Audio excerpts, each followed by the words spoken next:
جب بھی ہم یہودیوں کا تذکرہ کریں تو آپ کے ذہن میں یہی نہیں آنا چاہیے کہ ہاں اوپر اوپر سے گزارتے رہو باتیں، یہودیوں کے متعلق ہیں، بیچ میں عیسائیوں کا ذکر بھی آ رہا ہے، ٹھیک ہے، جب ہمارا ذکر آئے گا غور و فکر کریں گے. نہیں، ان میں تلاش کریں کہ ان میں ایسی کیا خرابیاں تھیں جس کی وجہ سے ان پر اللہ کا غضب ہوا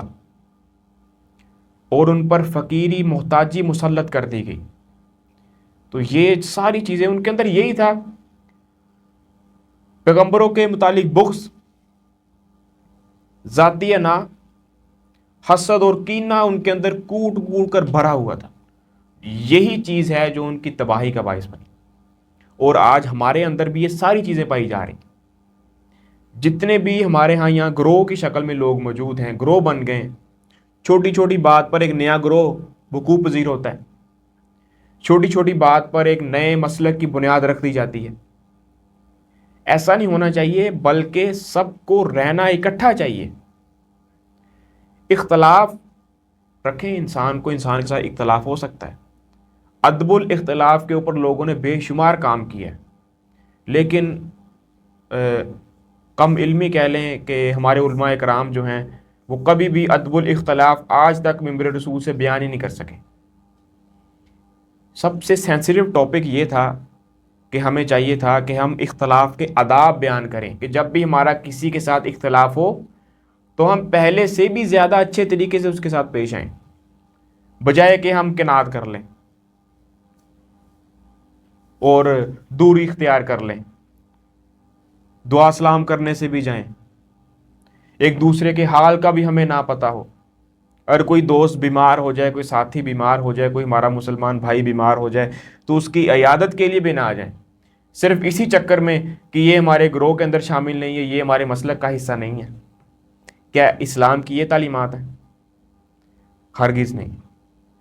بلکہ جب آپ کا کسی کے ساتھ اختلاف ہو جاتا ہے، پھر میں یہ سمجھتا ہوں کہ آپ کی ذمہ داری بن جاتی ہے کہ اب آپ بڑھ چڑھ کر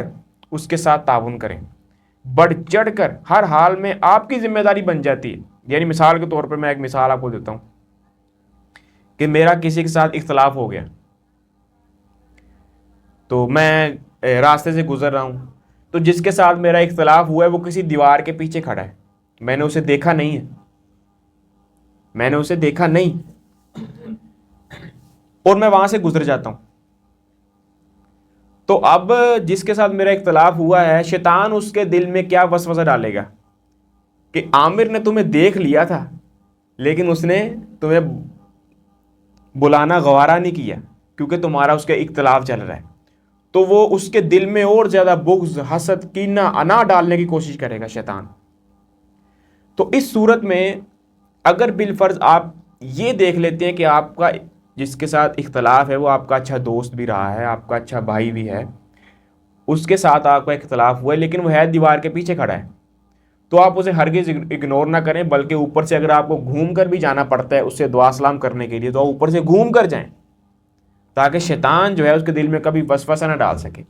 کیونکہ یہ دنیا عارضی ہے، آخرت میں اگر اللہ نے آپ سے پوچھ لیا اس متعلق تو پھر آپ جواب نہیں دے سکیں گے. دنیا گزاریں، کیونکہ یہاں پر آپ کو سکون نہیں مل سکتا، کیونکہ جو ہماری روح ہے اس کی اصل غذا یہ دنیا نہیں ہے بلکہ آخرت ہے، تو یہاں پر آپ کو سکون مل ہی نہیں سکتا.